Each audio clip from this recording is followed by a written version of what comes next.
Gentlemen, this is your sign to read your lady's favorite romance author. Because yours truly is my fifth Abby Jimenez read over the last year. She's one of my wife's favorite writers, and I'm just along for the ride. I've liked all of Abby's books, every single one. They've all had this tiny flaw to me. Men are too perfect. They might mess up a date or a conversation or misconstrue something, but deep down, they're flawless human beings in service to their lady. They're uncomplicated and they have no real baggage. And then came yours truly. Jacob isn't perfect. He's kind, thoughtful, anxious, and he's trying really, really hard. He needs support and to be supported. And that's honestly what real partnership looks like. My wife actually told me, you're going to see yourself in this one. And she was right. This is probably the book I was looking to find when I started reading Abby Jimenez in the first place. There's this moment where Brianna talks about Jacob getting really quiet, how his pauses aren't distance, but a reflex. He's not shutting her out. He's finding out what's safe to share. And I felt that because that's how my brain works. I can't always give an immediate reaction to a book or a question or a moment. I have to process it first. And this story made that feel okay. I felt seen reading this book. I felt loved reading this book. If you're a man or a woman or the parent or a partner of someone who experiences anxiety, there will be a lot for you to unpack in this cute little enemies to lovers, fake dating romance. Because sure, it's got the tropes, the letters, the slow burn, the high stakes medical drama. But what's always impressed me about Abby's writing is her willingness to thread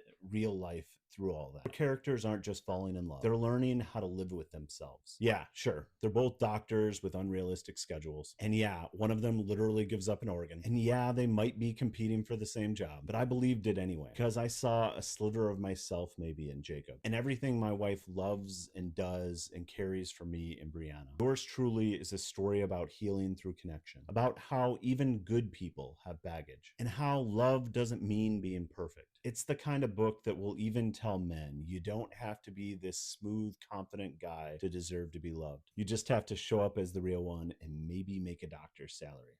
So if you've read yours truly, did you see someone you knew in these characters? And if you haven't read this yet, what's the last book that made you feel seen? Because I think this is one of the real reasons that we read stories like this, to find a piece of ourselves lying between someone else's pages.